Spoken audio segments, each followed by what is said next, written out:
नमस्कार, मैं कमलेश कबीर आपका एक बार फिर स्वागत करता हूं इस नए एपिसोड में। आज के इस एपिसोड में हम बात करेंगे एक राजनीति के जिसको कहें कि सबसे शातिर नेता की, क्योंकि राजनेता आपने बहुत देखे होंगे अब तक, पंडित जवाहरलाल नेहरू से लेके और अब तक नरेंद्र मोदी की जब सरकार चल रही है तो इस देश में जो है वो राजनीति में बहुत से लोग आते हैं और कुछ लोगों को तो आपको पता होगा कि राजनेता बनने के बाद में उन्होंने धन भी बहुत कमाया।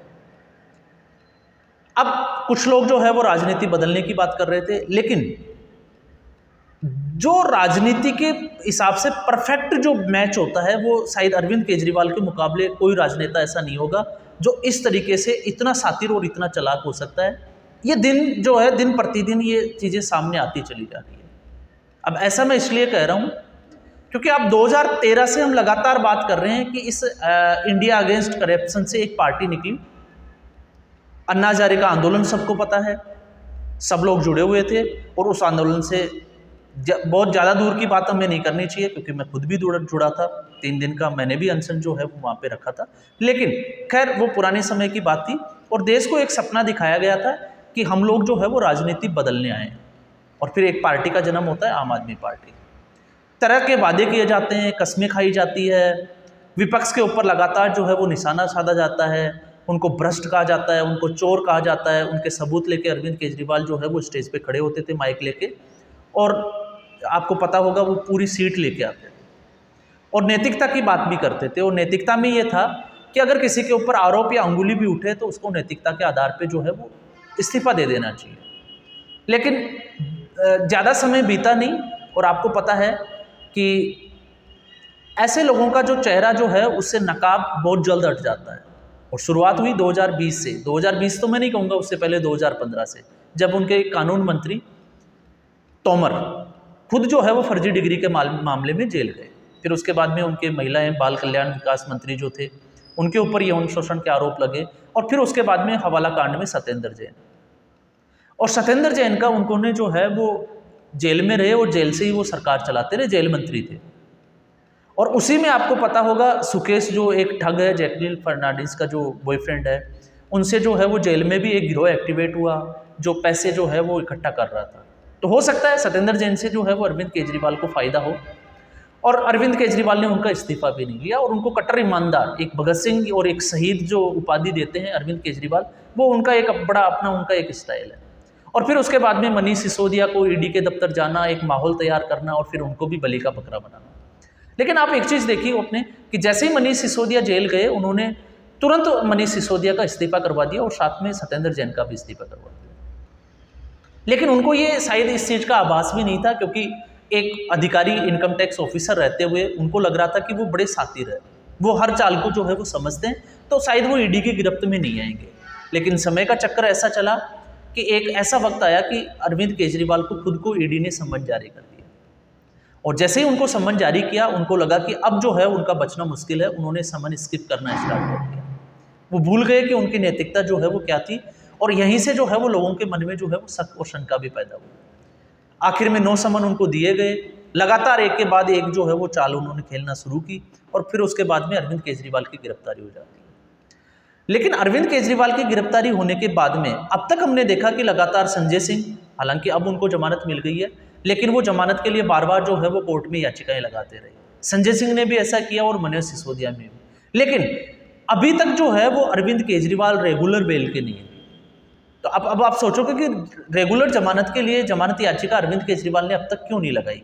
क्योंकि अब उन्होंने ईडी ने जो है वो साक्ष्य पेश किए और कोर्ट की जो टिप्पणी थी दिल्ली हाई कोर्ट की कि केजरीवाल को गिरफ्तार करने के लिए ईडी के पास पर्याप्त साक्ष्य या सबूत जो है वो मौजूद है। उसके बाद में उनकी जो है वो न्यायिक हिरासत की अवधि बढ़ जाती है। लेकिन अब तक उन्होंने, वकीलों की टीम है और आरटीआई से ये भी खुलासा हुआ है कि अभिषेक मनु सिंघवी जैसे लोग जो है वो एक पेशी के लिए 20 से 25 लाख रुपए चार्ज कर रहे हैं और लगातार दिल्ली सरकार जो है वो उनको चार्ज कर रही है और दिल्ली सरकार मतलब लोगों के टैक्स का पैसा जो है वो उनको जा रहा है। लेकिन बड़ा सवाल ये है कि अरविंद केजरीवाल जो है वो रेगुलर बेल के लिए क्यों नहीं जा रहे? क्योंकि रेगुलर बेल के लिए भी तो वो जा सकते हैं।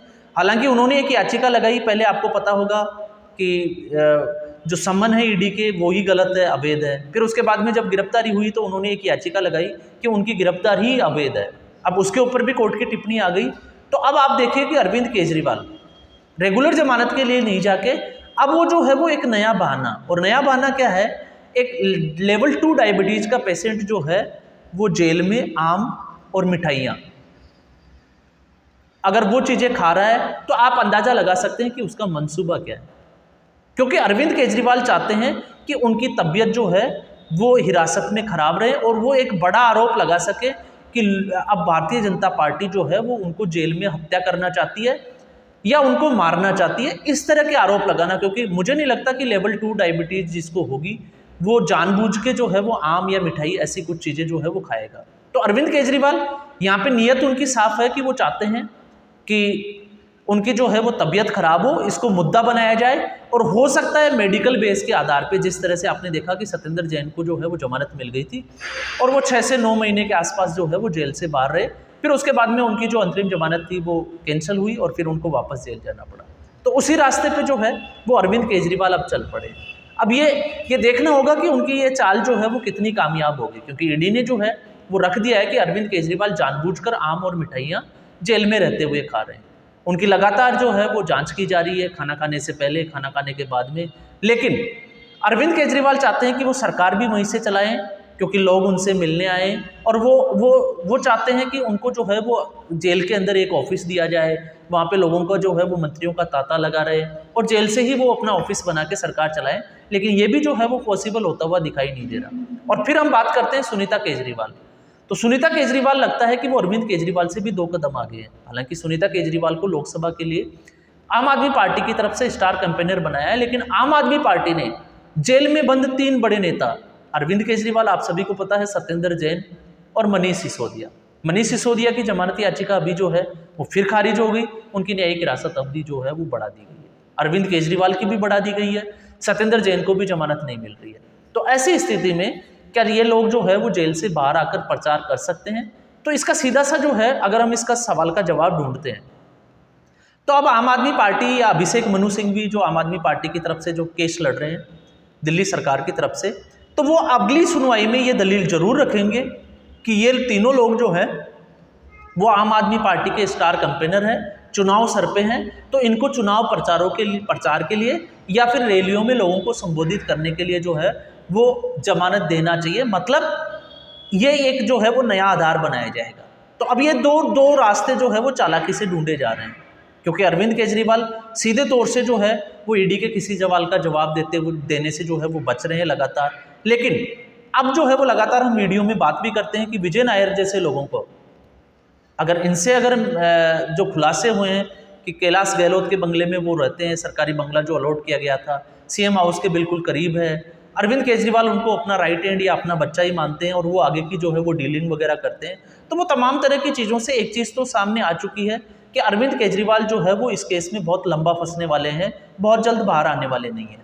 लेकिन अरविंद केजरीवाल की इस चालाकी को भी दाद देनी पड़ेगी कि इतना होने के बावजूद इनका दिमाग जो है वो फिर उसी चालाकी और उसी सातिरता के साथ में जो है वो काम कर रहा है कि आगे जो है उन्होंने कौन सी चाल चलनी है और उस चाल का फायदा जो है वो चुनाव में उठाया जाए।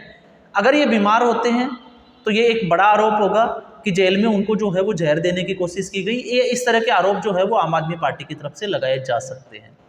तो इसमें जो है वो वैसे अगर हम देखें तो जेल प्रशासन को भी सतर्क रहने की ज़रूरत है। लेकिन ये तो तय माना जा रहा है कि अरविंद केजरीवाल ऐसा कोई ना कोई जो है वो गुल जरूर खिलाएंगे, जिससे आम आदमी पार्टी या हम इसको कहें कि लोगों को वो जो है वो पहले की तरह जिस तरह से वो बड़े वादे करते थे, बड़ी कस्में खाते थे, इस बार भी वो जो है वो लोगों की भावनाओं के साथ खेल सके और एक सिंपैथी वोट जो है वो अपनी तरफ आम आदमी पार्टी की तरफ कर सके। क्योंकि जब से अरविंद केजरीवाल को पहला समन गया और उसके बाद में लगातार अरविंद केजरीवाल ने समन स्किप किए हैं, तो कहीं ना कहीं आम आदमी पार्टी और अरविंद केजरीवाल की जो नीयत है और उनकी जो छवि है उसके ऊपर प्रभाव जरूर पड़ा है, वो खराब जरूर हुई है।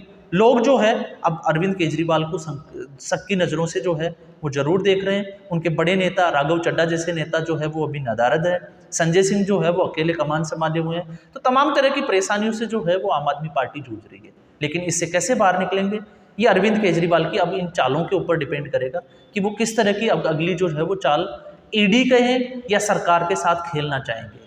क्योंकि अब उनको लगता है, और ये भी एक बात जिसको हम कहें कि अरविंद केजरीवाल जो है वो राजनीति में किसी भी हद से गुजर सकते हैं ऐसा अंदाज़ा लगाया जा सकता है उनके पिछले 10 साल के ट्रैक रिकॉर्ड को उठा के।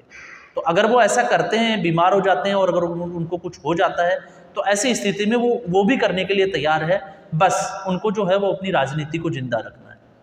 तो आज के एपिसोड में बस इतना ही, फिर हम एक नए एपिसोड के साथ हाजिर होंगे। तब तक के लिए नमस्कार, धन्यवाद।